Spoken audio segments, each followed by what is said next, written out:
प्रिय विद्यार्थियों, first paper के अंतर्गत सेकेंड यूनिट में मौलिक अवधारणाओं में हम अब तक समाज, समुदाय और सामाजिक समूह जैसी मुख्य अवधारणाओं के बारे में जान चुके हैं। उसके बाद देखते हैं स्टेटस एंड रोल। तो आज का जो हमारा वीडियो है वो है परिस्थिति, सामाजिक परिस्थिति, सोशल स्टेटस।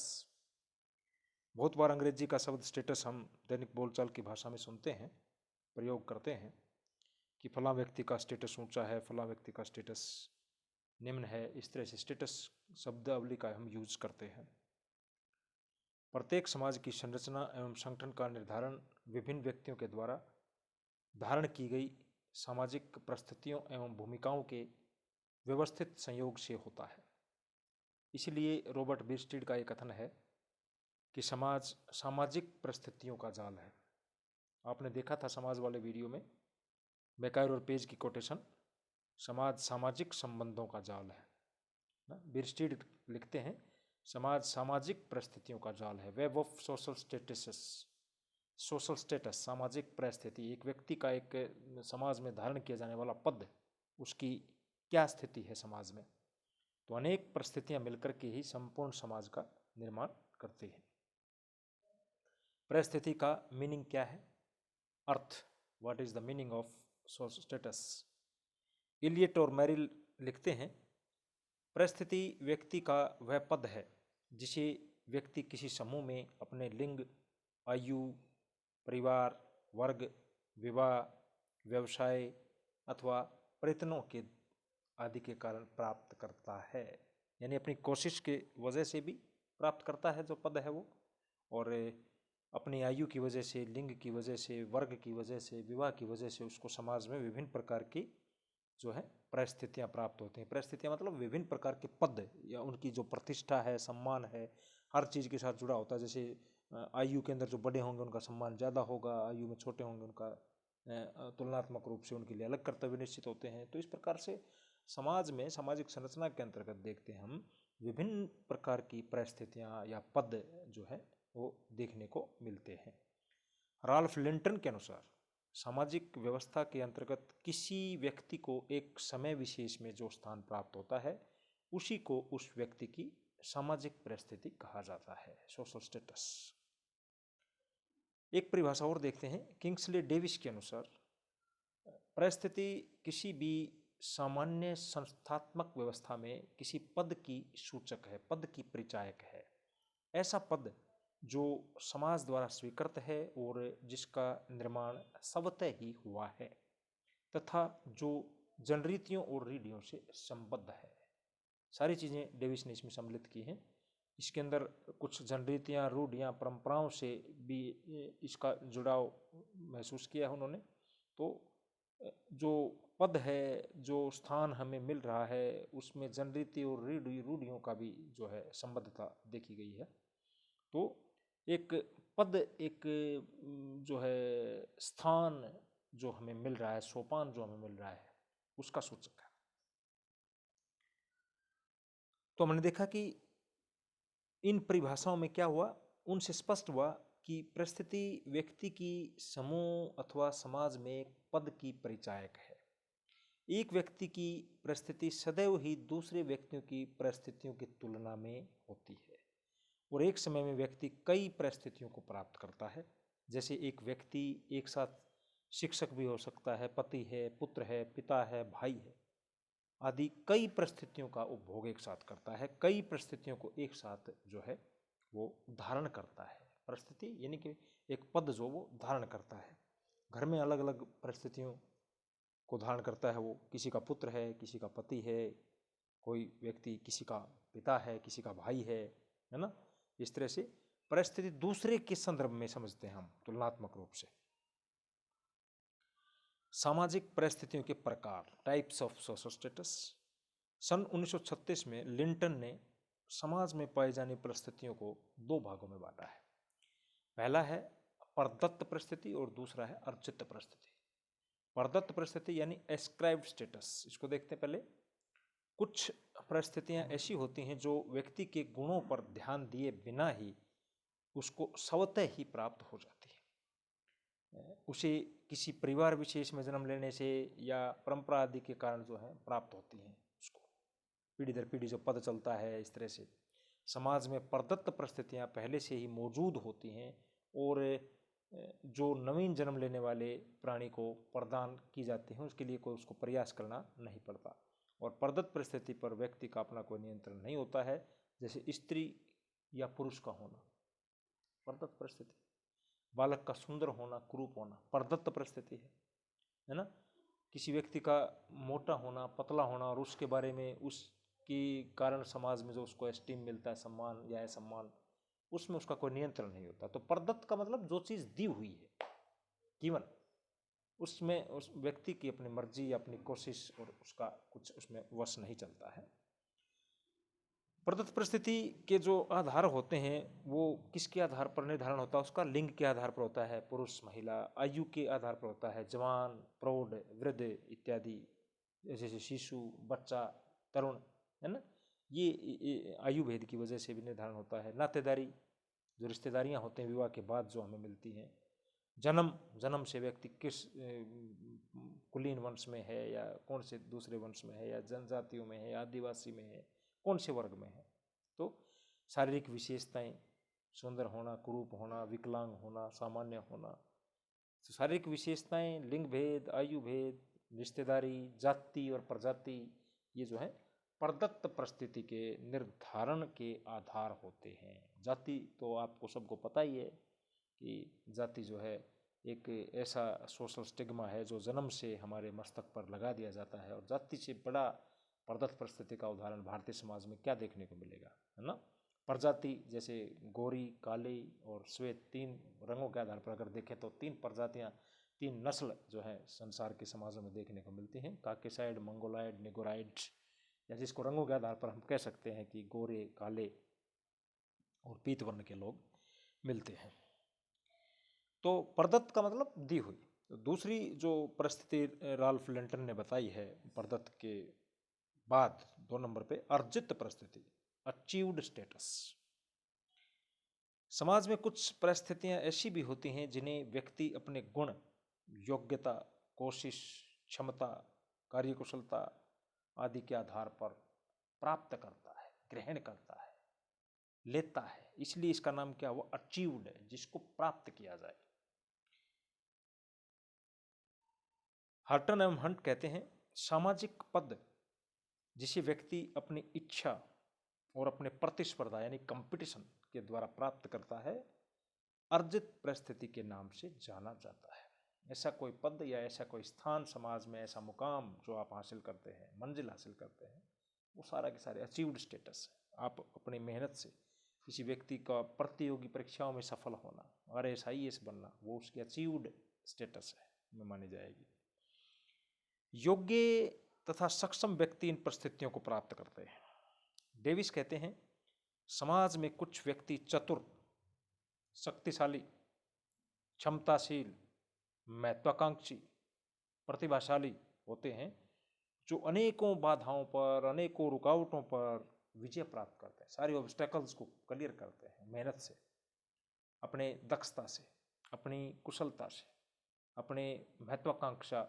पहले आदमी के अंदर बलवती होती है, फिर उस महत्वाकांक्षा को पूरा करने के लिए व्यक्ति प्रयास करता है, या वो कुशल होता है, या वो दक्ष होता है, प्रशिक्षण प्राप्त करता है, कंपटीशन लड़ता है। ये सब चीज़ जो है उसको आगे समाज के अंदर ऊंचा पद दिलवाती है ना। तो प्रदत्त जो होता है उसके ठीक विपरीत अर्जित जो है परिस्थिति होती है, अर्जित पद होता है, जिसके अंदर प्रयास करके, कुशलता से, दक्षता से, व्यक्तिगत गुणों से, अपनी क्वालिटीज से व्यक्ति प्राप्त करते हैं। दैट्स अचीव्ड स्टेटस, अर्जित परिस्थिति। शिक्षा, व्यवसाय, संपत्ति संचय, विवाह, श्रम विभाजन आदि का संबंध जो है प्रदत्त परिस्थिति से नहीं होकर किससे है? अर्जित परिस्थिति से संबंध होता है। विवाह को अर्जित परिस्थिति माना गया है। विवाह के बाद आपके रिलेशंस होते हैं, अलग अलग रिश्ते नातों को आप प्राप्त करते हैं, उनको अर्जित करते हैं। तो ये सब अर्जित परिस्थितियों से संबंधित है। अर्जित परिस्थिति के निर्धारण के आधार, जैसे हमने प्रदत्त परिस्थिति के निर्धारण के आधार देखे थे, उसी प्रकार हम अर्जित परिस्थिति के निर्धारण के आधार देखते हैं। कौन कौन से हैं मुख्य? शिक्षा, संपत्ति, व्यवसाय मुख्य आधार है। भाई शिक्षा के मामले में देखेंगे आप, उच्च शिक्षित व्यक्ति अपना पद प्राप्त करता है अपनी मेहनत से, पढ़ाई करके, अच्छा व्यवसाय करता है, जैसे बिजनेस बनता है आदमी, बिजनेसमैन बन जाता है, मार्केट का टाइकून बन जाता है, तो ये जो है अपने प्रयासों से करते हैं। संपत्ति, नो डाउट संपत्ति जो एकत्रित करना एक अर्जित परिस्थिति का निर्धारण का आधार है। जब जैसा जैसा आपके पास पैसा जुड़ता जाएगा, आपके पास एसेट्स होंगी, तो समाज में आपका मान सम्मान बढ़ता है, तो उसके साथ एस्टीम की भावना भी जुड़ती होती है, सम्मान की। कई बार क्या होता है, हम सम्मान को और परिस्थिति को एक मान लेते हैं, जबकि एक नहीं है। एस्टीम, सम्मान जो होता है उस परिस्थिति को, जरूरी नहीं कि आपने प्रदत्त परिस्थिति में और अर्जित परिस्थिति के अंदर आपने प्रयास करके अच्छी अर्जित परिस्थिति भी प्राप्त कर ली और उसके अकॉर्डिंग आपको सम्मान मिले ही। सम्मान जो होता है वो व्यक्ति के व्यवहार से जुड़ा हुआ होता है। और नो डाउट कुछ अर्जित परिस्थितियाँ ऐसी होती हैं, जैसे आदमी उच्च पद पर जाएगा तो सम्मान मिलेगा ही, तो एस्टीम जो है वो परिस्थिति से भिन्न है और परिस्थिति के अनुरूप आपको सम्मान की प्राप्ति होती है, एस्टीम की प्राप्ति होती है। राजनीतिक सत्ता भी अर्जित परिस्थिति का आधार है, विवाह अर्जित परिस्थिति का आधार है, और व्यक्तिगत उपलब्धियां अर्जित परिस्थिति के निर्धारक तत्व हैं, निर्धारण के आधार हैं। तो अर्जित परिस्थिति जो है, अर्जित परिस्थिति के निर्धारण के इन आधारों का काफ़ी महत्व होता है, परंतु ये बहुत कुछ समाज की सामाजिक सांस्कृतिक व्यवस्था पर भी निर्भर करता है कि हमारे समाज का ताना बाना कैसा है, हमारे समाज का, हम जिस समाज के निवासी हैं उसका सामाजिक और सांस्कृतिक ताना बाना क्या है, सोशो कल्चरल सिस्टम, उसके आधार पर ही व्यक्ति को मुकाम प्राप्त होते हैं, स्थान प्राप्त होते हैं।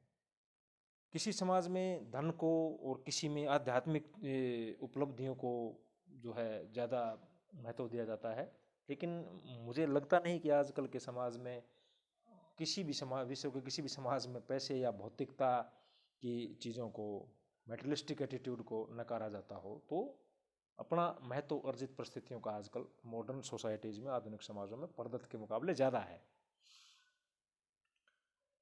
जहाँ जिस कारक पर ज़्यादा जोर दिया जाता है, वहाँ वही कारक अर्जित परिस्थिति के निर्धारण में एक प्रमुख भूमिका निभा सकता है। जहाँ पॉलिटिक्स को महत्व दिया जाता है, राजनीतिक सत्ता अर्जित परिस्थिति का ज़्यादा उल्लेखनीय आधार बन जाएगी, और जहाँ संपत्ति को ज़्यादा महत्व दिया जाता है पूंजीवादी समाजों में, वहाँ पर संपत्ति जो है और व्यवसाय जो है वो हमारी अर्जित परिस्थिति का एक मुख्य निर्धारक आधार माना जाता है। अब प्रदत्त और अर्जित दोनों ही परिस्थितियों के बारे में डिटेल में जानने के पश्चात एक इसका क्वेश्चन का एक पार्ट और बच जाता है इसमें, वो है प्रदत्त एवं अर्जित परिस्थिति में अंतर। एस्क्राइब्ड और अचीव्ड स्टेटस के बीच में डिफ्रेंशिएट कैसे करेंगे हम, अंतर क्या है, तुलना कैसे करेंगे। कई बार ये क्वेश्चन का पार्ट होता है कि परिस्थिति के ऊपर पूरा क्वेश्चन इस प्रकार से आ जाएगा, निम्नदात्मक प्रश्न, ऐसे टाइप क्वेश्चन की जहाँ तक बात है कि परिस्थिति क्या है, सामाजिक परिस्थिति की जो है विशेषताएं बताते हुए, उनके प्रकार बताते हुए बताइए प्रदत्त और अर्जित परिस्थिति में क्या अंतर है, टिप्पणी में भी आ सकता है। तो प्रदत्त परिस्थिति और अर्जित दोनों को जान लिया आपने, दोनों में अंतर आराम से आप उसकी तुलना कर सकते हैं। प्रदत्त परिस्थिति समाज स्वयं व्यक्ति को प्रदान करता है, पहला अंतर तो ये हो गया, जबकि अर्जित परिस्थिति को अपनी योग्यता, कुशलता, प्रयत्न, कोशिश और गुणों से प्राप्त किया जाता है। दूसरा अंतर क्या हो जाएगा, प्रदत्त परिस्थिति का स्रोत समाज की परंपराएं, प्रथाएं, रूढ़ियाँ, लोकाचार, संस्कृति आदि होते हैं, जबकि अर्जित परिस्थिति का स्रोत जो है स्वयं व्यक्ति के गुण होते हैं, उसकी उपलब्धियां होती हैं, कुशलताएं होती है। तीसरा अंतर क्या हो जाएगा, प्रदत्त परिस्थिति का निर्धारण जन्म, आयु, लिंग, जाति, परिवार, नातेदारियां आदि से के आधार पर होता है, जबकि अर्जित परिस्थिति का निर्धारण शिक्षा, आय, संपत्ति और व्यवसाय आदि के आधार पर होता है।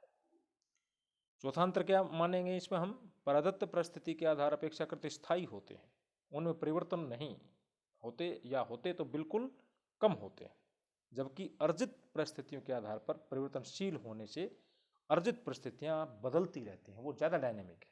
अर्जित परिस्थितियां जो हैं वो ज़्यादा उनमें परिवर्तन होते हैं, वो बदलती रहते हैं, वो प्रदत्त की अपेक्षा जो है अस्थायी है, और जो प्रदत्त जो है वो अर्जित परिस्थिति की अपेक्षा ज़्यादा स्थायी है, क्योंकि वो जन्म से दी हुई है, स्थायी है।